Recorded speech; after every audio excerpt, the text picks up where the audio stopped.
നമസ്കാരം. ഞാൻ doctor Shyam Sasidharan, consultant cardiologist, KIMS health Trivandrum. ഞാൻ നിങ്ങളോട് ഡ്രഗ് കോട്ടഡ് ബലൂൺ അല്ലെങ്കിൽ ഡ്രഗ് എലൂട്ടിംഗ് ബലൂൺ എന്നുള്ളൊരു നൂതനമായ ചികിത്സാ രീതിയെ പറ്റിയാണ് സംസാരിക്കാൻ ഉദ്ദേശിക്കുന്നത്. നിങ്ങൾക്ക് എല്ലാവർക്കും അറിയാമായിരിക്കും, നമ്മൾ ഹാർട്ടിലെ രക്തധമനികളിൽ, ഹൃദയത്തിൻ്റെ രക്തധമനികളിൽ ഉണ്ടാകുന്ന ബ്ലോക്കുകൾ കണ്ടുപിടിക്കാൻ ഉപയോഗിക്കുന്ന ടെസ്റ്റാണ് ആൻജിയോഗ്രാം.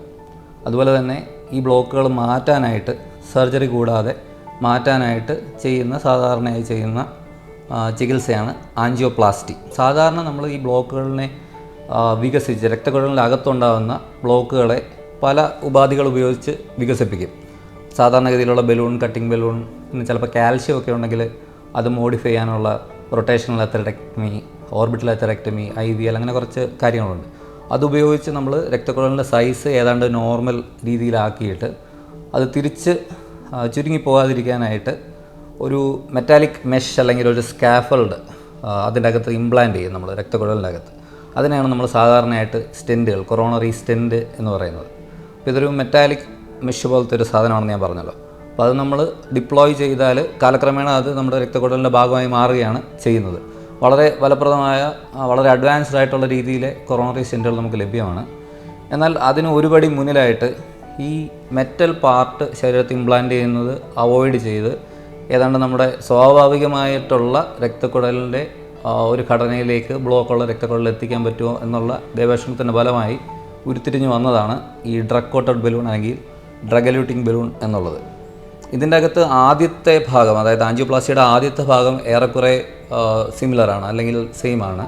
അതായത് നമ്മൾ ആ ചുരുങ്ങിയ ഭാഗത്തിനെ വികസിപ്പിച്ച് നോർമൽ രക്തക്കുഴലിൻ്റെ സൈസ് ആക്കാനായിട്ട് ഉപയോഗിക്കുന്ന കട്ടിംഗ് ബലൂൺ, അത്തറെക്ടമി ഡിവൈസസുകളെല്ലാം ചെയ്തതിന് ശേഷം ഇതിലുള്ള ഒരു വ്യത്യാസം, നമുക്ക് ഇൻട്രാവാസ്കുലർ ഇമേജിംഗ് മസ്റ്റാണ്. അതായത് നമ്മൾ രക്തക്കുഴലിൻ്റെ അകത്ത് ആൻജിയോഗ്രാമിന് പുറമേ ക്യാമറ പോലെയുള്ള സാധനങ്ങൾ വളരെ മൈന്യൂട്ടായിട്ടുള്ളത് ഉപയോഗിച്ച്, അതിന് നമ്മൾ OCT, IVUS എന്നൊക്കെ പറയും.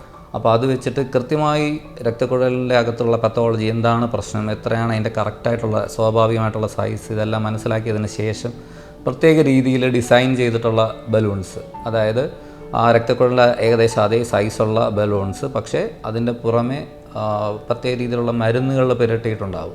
ഞാൻ ലളിതമായി പുരട്ടിയിട്ടുണ്ട് എന്ന് പറഞ്ഞെങ്കിലും അതിന് കുറച്ച് ടെക്നോളജീസ് ഉണ്ട്. അതായത് ഇത് ഇൻഫ്ലേറ്റ് ചെയ്യുന്ന സമയത്ത്, വികസിപ്പിക്കുന്ന സമയത്ത് ഫൈനലി ഇതിലുള്ള ഈ മരുന്നുകൾ നമ്മുടെ രക്തക്കുഴലിൻ്റെ അകത്ത് ബ്ലോക്ക് ഉണ്ടായിരുന്ന ഏരിയകളിലേക്ക് പരണ്ട് പിടിക്കുകയും കാലക്രമേണ കുറച്ച് മാസങ്ങൾക്കകം ഏറെക്കുറെ നമ്മുടെ നോർമൽ രക്തക്കുഴലിൻ്റെ ഘടനയിലേക്ക് ഈ ബ്ലോക്കുള്ള രക്തക്കുഴലിനെ എത്തിക്കാൻ സാധിക്കുകയും ചെയ്യും.